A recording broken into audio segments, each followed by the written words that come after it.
Hello, and a big welcome to you to our third part of our series looking at walking with Jesus on this wonderful British spring day, I guess. It's so funny how the weather can change so quickly here, and how it can affect our spirits. I think for me personally, I was really enjoying the sun last week, and now the rain's here, and that does change things. That makes us feel different. I'm sure you have that same sense. For us personally, it means we can't take the kids outside in the way that we were able to.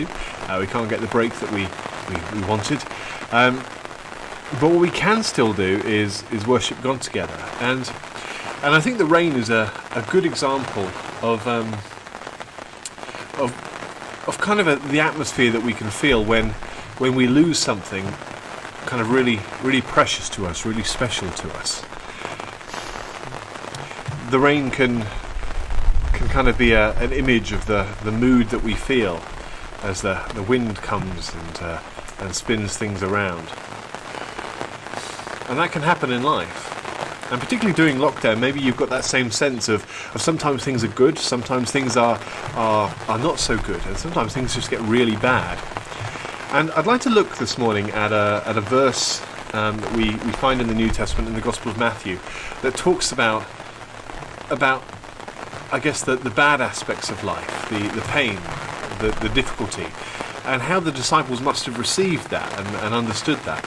So, if you've got a Bible, why don't you join me in turning to Matthew 16, and we're going to go from verse 24 all the way down to verse 26. So just a short little snippet. Let's read that together. Then Jesus said to his disciples, "Whoever wants to be my disciple must deny themselves and take up their cross and follow me. For whoever wants to save their life will lose it, but whoever loses their life for me will find it. What good will it be for someone to gain the whole world, yet forfeit their soul? Or what can anyone give in exchange for their soul?"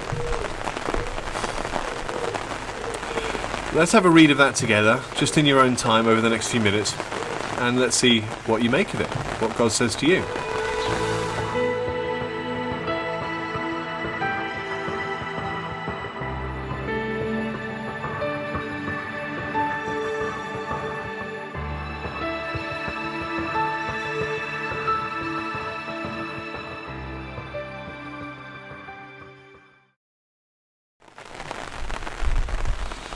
Okay, so you've had a few minutes. I wonder what it is that you took away from that passage just upon a first reading. There's a couple of things that stand out for me, but I'd like us to look together just at that first verse in verse 24.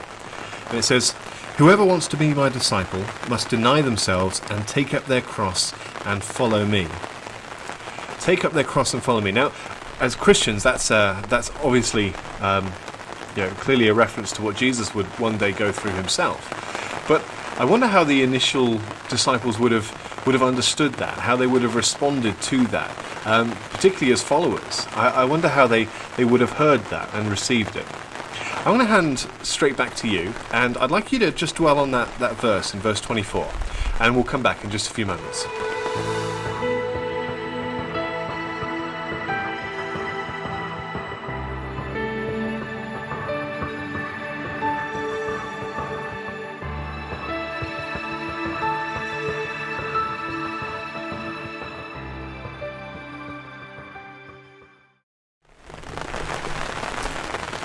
Okay, so verse 24.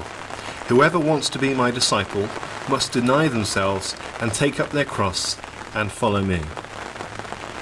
I wonder what it was that you took away from that verse, what it is that God might be saying to you through that. I think it's really important that when we read that verse, we read it in the context of Jesus himself having just spoken about the suffering that he's going to go through. If you were to read the section here, the wind batters me and the rain batters me. If you were to read this section here, you'd read from verse 21 onwards that Peter actually identifies Jesus as the Messiah, and after that we hear about Jesus' words that he says that he's got to go to Jerusalem and suffer many things at the hands of the elders, the chief priests and the teachers of the law, and that he must be killed and on the third day be raised to life. Peter responds and says, "Never, Lord, never. Surely not you. How could you? If you are who you say you are, then how could that happen to you?" And so I think in that kind of flow we get this verse, is that it's shocking that Jesus himself, who claims to be God, would go to the grave, that he would die. But I think what's then even more shocking for the disciples is that they're told that if they carry on following him, that if they want to continue being his disciples, then they too are going to be faced with that same reality.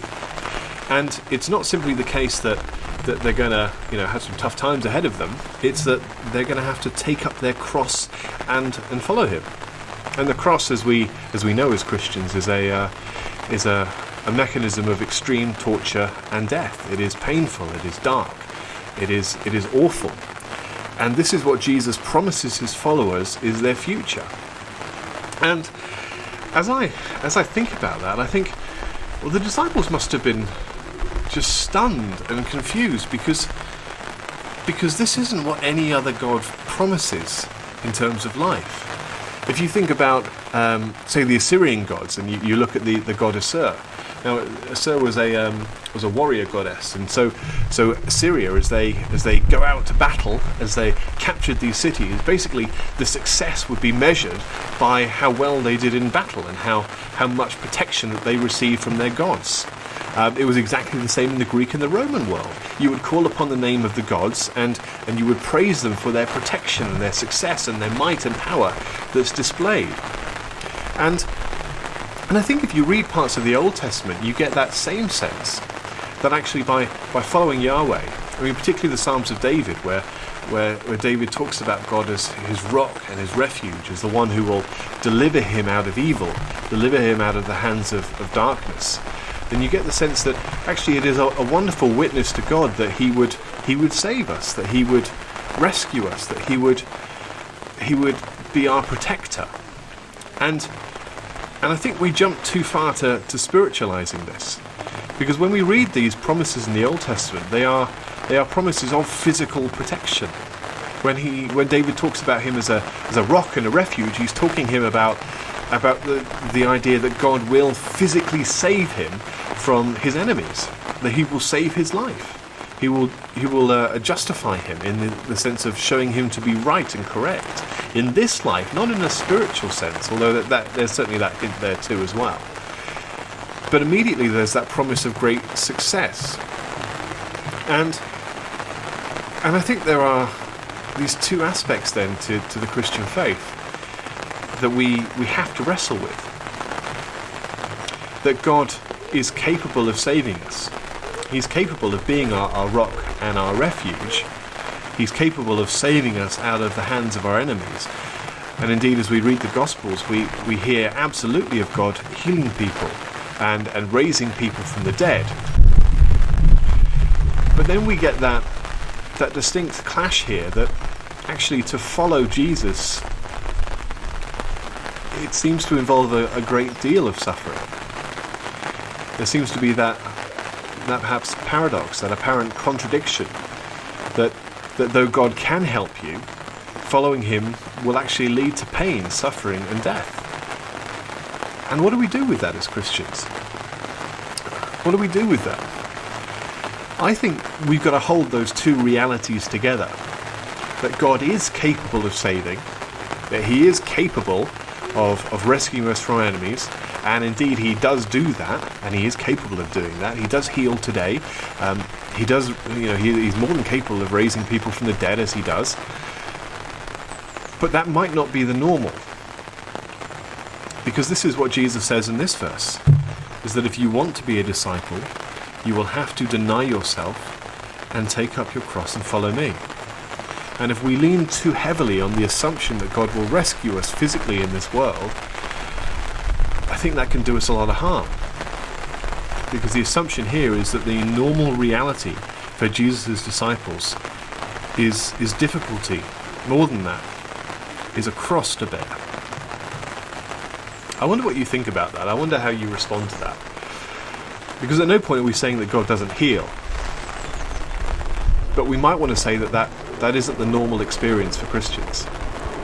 And I think as we look through history, these words of Jesus' followers having to pick up their cross and follow him, I think ring very true. I mean, of the 12 disciples, 11 of them are killed horribly, and one of them is boiled alive.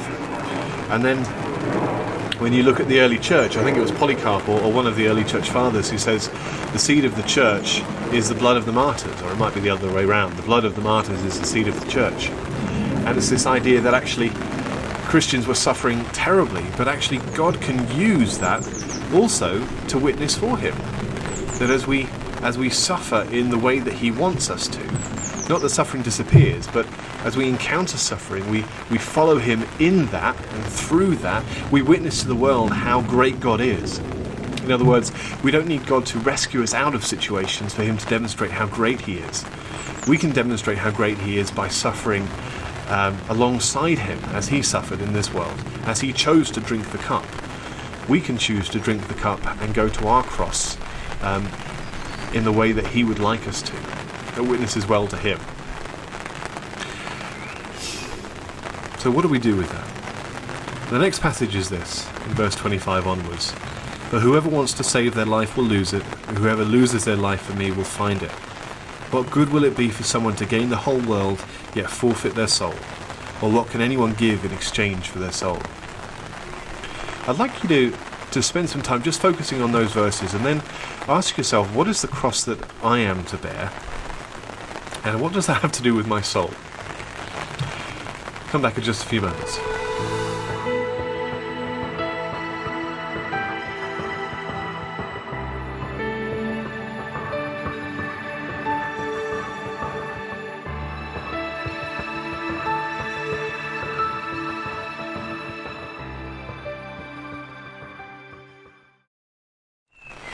So, what do we think then?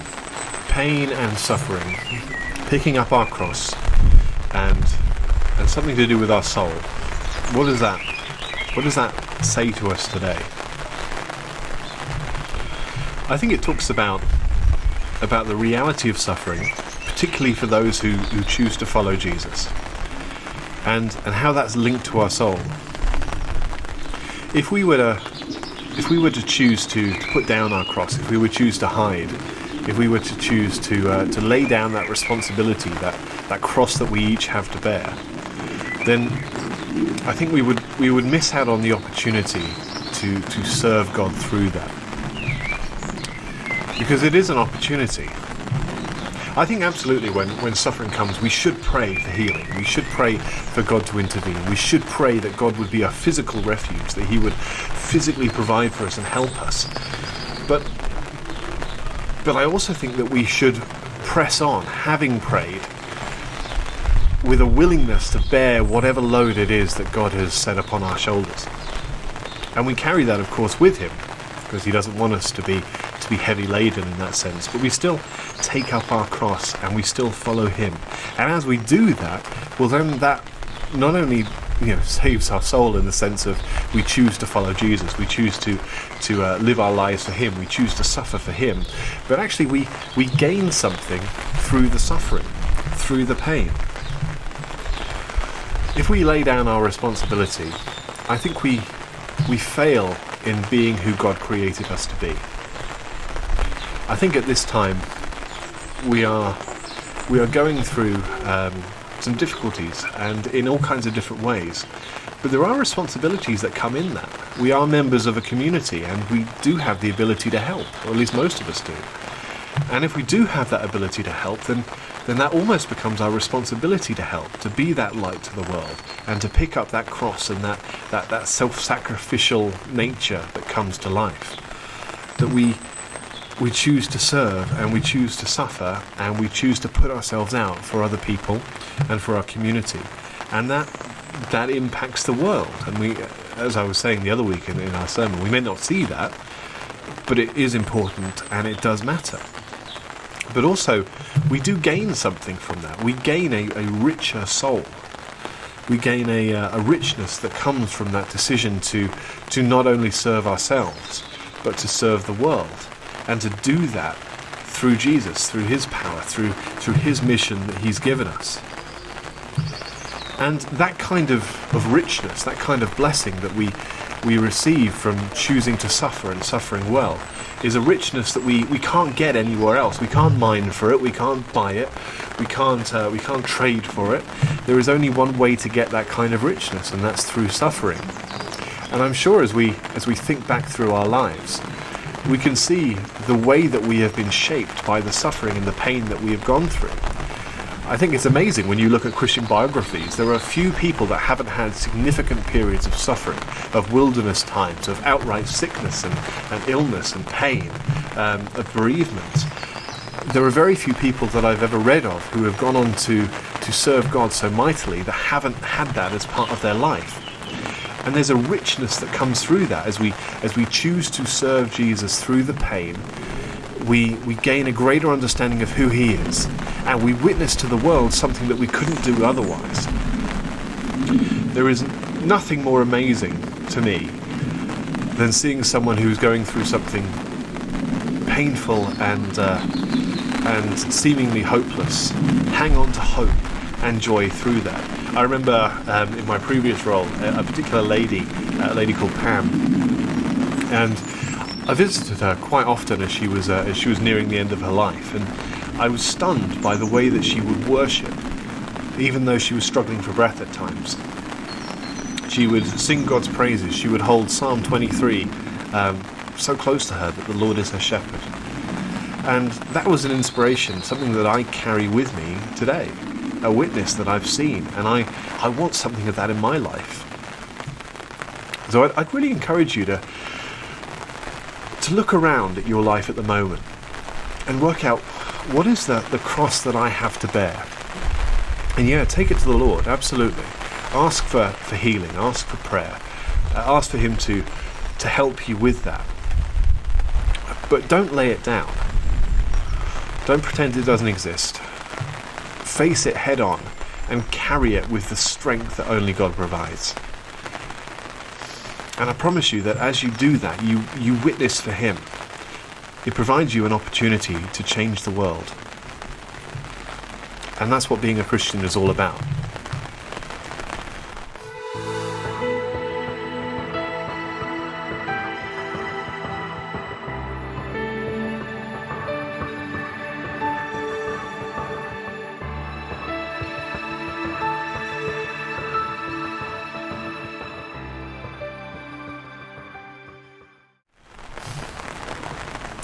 I'm going to pray, and we're going to end there for today. Lord Jesus, we thank you so much that you are our rock and our refuge. But Lord, help us as we struggle and as we go through pain to not lay down our crosses, not to pretend they don't exist, but to pick them up and walk with them in strength. Lord, help us when we fail, help us when we fall. Lord, for even you fell when you carried your cross. Lord, help us to walk with the kind of power that you provide. Help us to drink that cup that's coming to us and to witness to you well. And help us to be your disciples in all areas of life. We pray this in your name. Amen.